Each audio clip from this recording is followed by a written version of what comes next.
Hello there, and welcome back to Stop the Clock with Brad.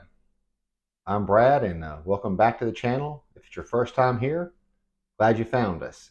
This is a longevity channel that kind of focuses on the right diets and all that kind of stuff. I'm a carnivore, but you don't have to be. So, what I want to talk about this week is something new on my radar, and it's osteoporosis. So, I went to the World's Strongest Man last week. Shout out to World's Strongest Man. Great show. We had Friday off, so I went to train at a local gym there, and me and a couple guys stopped by a local cigar store. I enjoy a good cigar every now and then. The woman working there saw that I trained, asked why I was there, and I told her. And then she just happened to say that she had been diagnosed with osteoporosis, and her doctor wanted to, of course, put her on some pills. And it just drives me crazy. So these doctors, this woman is healthy as she can be. I asked her, no broken bones, never been in a car wreck, nothing catastrophic. In her late 50s, early 60s, looked like the picture of health. This osteoporosis was the first thing that had happened to her. And the first thing her doctor wants to do is what? Put her on freaking pills, right? That's all they want to do. They don't know how to do anything else but prescribe pills.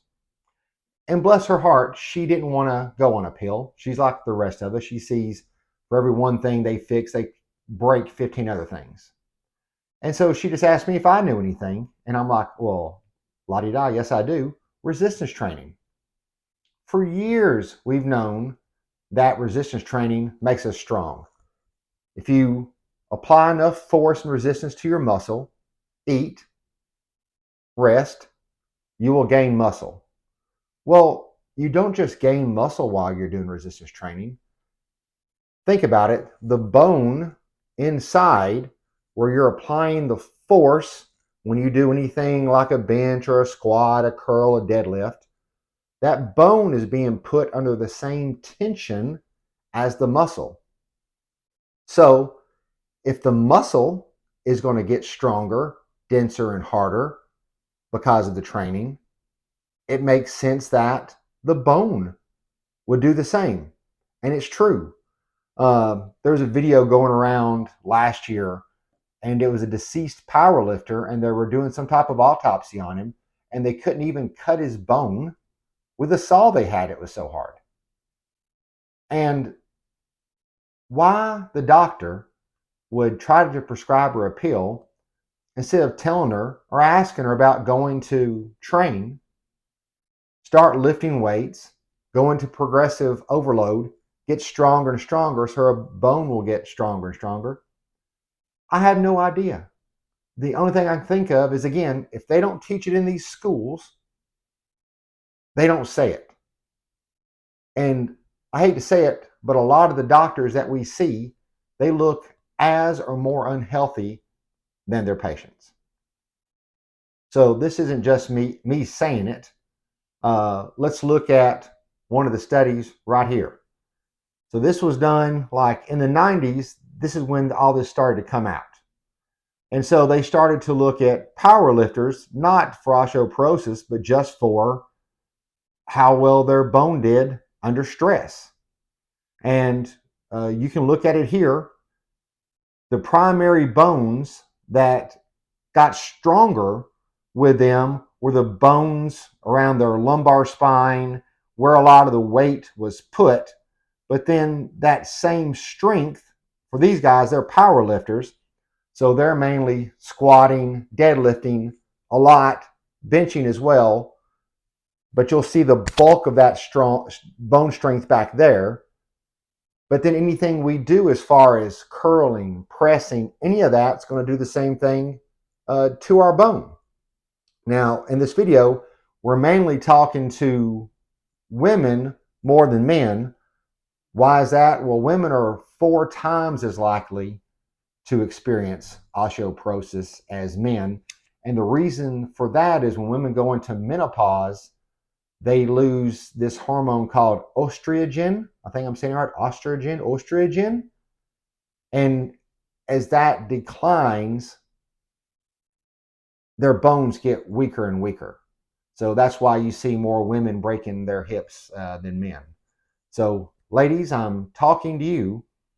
It doesn't matter how old you are. If you're 25 right now and lifting, the key thing is keep it up. You won't lose that bone density, but you can keep making it stronger, stronger, and stronger. If you're 55, that doesn't matter. You can start to get stronger bones in as quickly as 12 weeks. That's right, 12 weeks. Look at this study. At the end of this study, after 12 weeks, the women, they saw 154% improvement in their 1 rep max squatting. So they were squatting 3 days a week. That's a 52% improvement in the rate of force development. But along with that strength came greater bone mineral content and enzymatic markers for bone growth that weren't there in the control group. So again, just like in the sauna video, you can lose it, but you can pick it back up quickly with 3 sessions. As soon as you start doing any type of resistance training, you'll start to see benefits with your bone density in as little as 12 weeks. If you can do that in just 12 weeks, what can you do in 12 months or 2 years? And again, what's the key here? Starting. Everybody can start. And you don't have to be squatting 300 pounds. Things as easy as walking, body weight squatting, wall squats, all that. Now, there is proof shown that with progressive overload, meaning getting stronger and stronger and stressing the body more and more. Remember, stress is the key here. We think of stress as something that's bad, but no, stressing our body will make our body come back stronger. So safely stressing your muscle continuously over time won't just give you better muscle and strength, it will continue to make your bones stronger and stronger. So that's what I had in this video. Again, osteoporosis wasn't really on my radar, but because I'm a 51-year-old male, but talking to her, it really bothered me that she's somebody that's very healthy, wants to do the right thing, and her doctor can't even tell her that going to lift weights can offset what's happening to her in the safest way. I hope she sees this. We talked about there was a YMCA about 2 miles from where she lived, and the other 2 guys working there, they all said they were going to join. So hope they did. So if you enjoyed the video, please give me a thumbs up. It helps more people to see it. And if you want to look at some of these videos here and you like them, maybe subscribe to the channel. Because remember, together, we can stop that clock.